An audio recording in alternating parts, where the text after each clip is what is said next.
আসসালামু আলাইকুম কাকা। ওয়ালাইকুম সালাম। ভালো আছেন না? আল্লাহ রাখছে ভালো। যে আপনার চাচাতো ভাইয়ের নাম কি? লিয়াকত আলী, ও তিনি মুক্তিযোদ্ধা ছিলেন তাই না? মুক্তিযোদ্ধা, ৭১ সালে উনি কোথায় ছিল? চিটাগাং। চিটাগাং। উনি কি করছে তখন? চিটাগাং উনি তো ইয়ে আছে, ক্যাম্প আছে, হ্যাঁ, পাকিস্তানি নাকি যুদ্ধ করে মুক্তিযুদ্ধে অংশগ্রহণ করছে। মুক্তিযুদ্ধ করে অংশগ্রহণ করছে। ও আচ্ছা, আমি শুনলাম যে দেশ স্বাধীনের পর আপনি বলে যশোর ক্যান্টনমেন্টে গেছিলেন। কেরা কেরা গেছিলেন?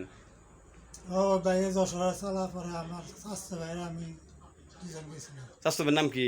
আল্লাহ, ও তাহলে ওখানে আসলেন কদিন? 1.5 মাস আছে। তাহলে খাইছেন কিভাবে? খাইছি ওই আর্মিকে খানা খাইছি। সকালে কি খাওয়াইছে? সকালে রুটি খাইছি, চা খাইছি, আর দুপুরে?